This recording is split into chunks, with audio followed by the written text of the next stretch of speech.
Why would a princess choose blindness before the tragedy even begins?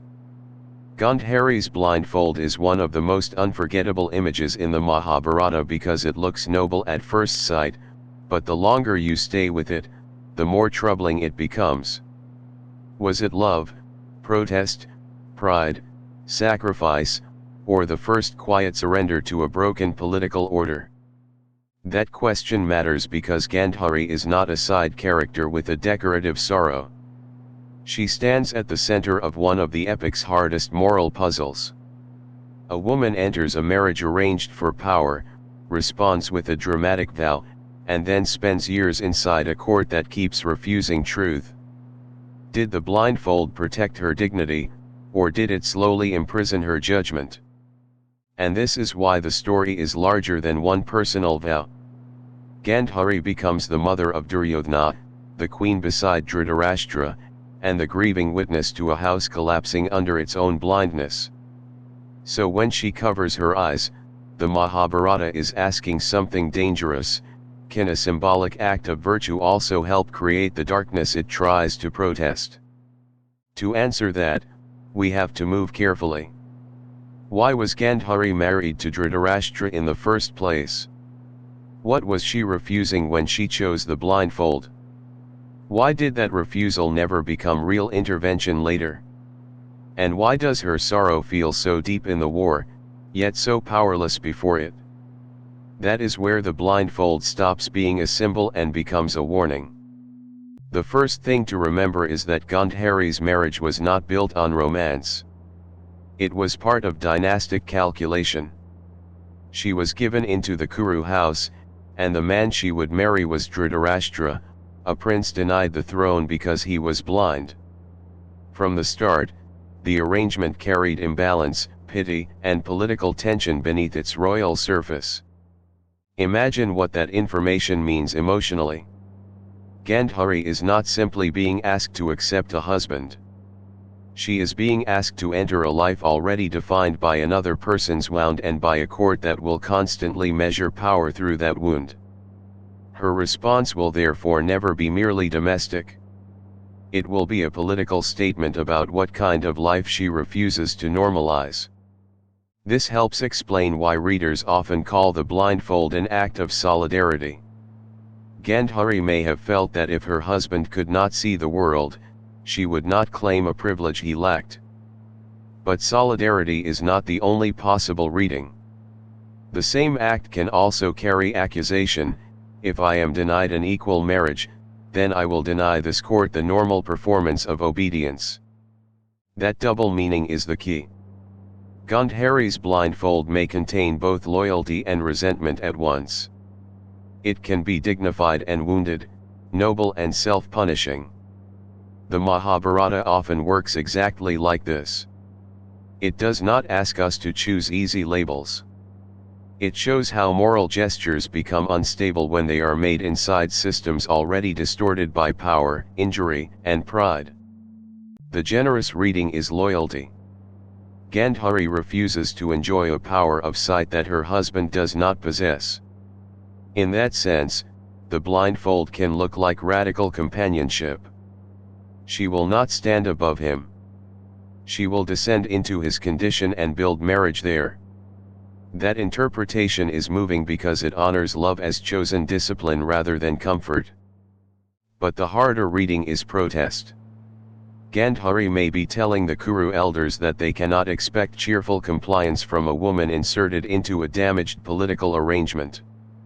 If the court has chosen blindness in how it handles her future, then she will mirror that blindness back to it. The cloth becomes not surrender, but judgment delivered without open rebellion. Yet there is a third reading people resist because it feels impolite. The blindfold may also contain pride. A wound can turn into a moral performance. Self-denial can become a way of saying, "My suffering is now my authority." When that happens, a noble gesture stops being only sacrifice. It also becomes identity, and identities built from pain can be very difficult to correct later. This is why the Mahabharata keeps the symbol alive in our minds. Gandhari's act is powerful precisely because it never settles into one meaning. It is loyalty with pain inside it, protest with love inside it, and discipline with danger inside it. But once the vow becomes permanent, another question takes over. What happens when a protest against blindness begins to imitate blindness itself? Here the story becomes painful. Gandhari is not merely a wife with a private vow. She becomes the mother of Duryodhana. And Duryodhana grows inside a palace where Dhritarashtra's attachment keeps excusing what should have been corrected. Gandhari does warn, grieve, and object at different moments. But the blindfold now feels less like one dramatic choice and more like a pattern of distance she cannot escape. That is the frightening lesson. Chosen blindness does not always mean ignorance. Sometimes it means refusing full engagement with what you already know. Gandhari understands that her son is dangerous. Vijaya understands it. Many elders understand it. Yet the court keeps operating as if insight alone counts as action. It does not. If the truth is never enforced, it becomes another form of silence. Think about the dice hall. Gandhari is not the architect of that outrage, yet she belongs to the same ecology of restrained intervention that made it possible. The Mahabharata does not say her blindfold caused the disaster in a simple way. It says something more disturbing. A culture that keeps making peace with limited blindness eventually produces public catastrophe with many private authors. So the tragedy is not that Gandhari never cared. The tragedy is that care without timely force becomes lament. She can speak, mourn, and plead, but by then Duryodhana's identity has fused with refusal. The blindfold now returns as a terrible metaphor. She tried to answer one injustice with symbolic darkness, and later she must watch real darkness grow in the person she loves most. After the war, Gandhari becomes one of the epic's most devastating figures. Her grief is not abstract. It is total. She loses her sons, her house, and the future that palace politics kept pretending to protect. That grief gives her words immense force. When she speaks after Kurukshetra, the Mahabharata wants us to hear not only sorrow, but the accumulated cost of years of ignored warning. This is why Gandhari can even speak against Krishna. Her sorrow has moral depth because she is not untouched by the collapse. Yet the epic also refuses to let grief erase responsibility. Gandhari is both victim and participant, wounded witness, and compromised elder. That duality is what gives her tragedy its weight. She is not pure innocence standing outside the ruin. She is inside it. Seen this way, Gandhari's blindfold becomes more tragic than heroic.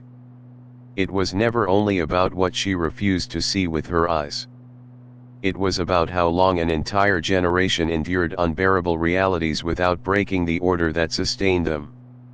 Gandhari and Kunti stand on different sides of that problem, but both reveal the cost of delayed truth in a world ruled by duty and fear.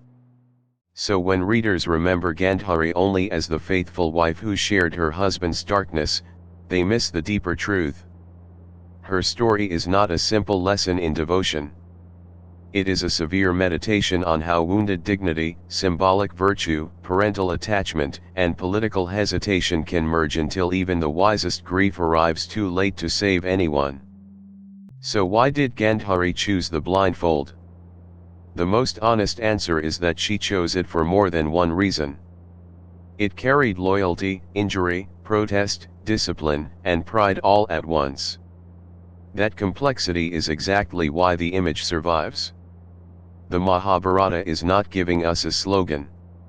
It is showing how even morally serious people can answer injustice in ways that also deepen their entanglement with it. That is the lasting warning. Symbolic virtue is not enough if it never becomes clear intervention. Silent protest can preserve dignity, but it can also protect the illusion that dignity alone is action. The Kuru house was full of people who understood the danger. Too few were willing to break the structure strongly enough, early enough, and publicly enough to stop its descent. And that is why Gandhari matters now. Her blindfold asks whether our most admired sacrifices are actually helping reality, or only making suffering look meaningful while damage grows elsewhere. The epic honors her pain, but it also interrogates it. That balance is what makes the Mahabharata so severe. Compassion never cancels accountability, and grief never rewrites the whole past. So remember Gandhari's blindfold as more than devotion. It was a protest that became a prison, a virtue that could not stop disaster, and a warning about the cost of seeing truth too late. If this episode helped you see the Mahabharata more deeply, like this video, subscribe to EkalavyaLearn, and turn on the bell icon to get new videos on time. Next, Kunti's secret before the war asks an even sharper question about motherhood, guilt, and delayed truth.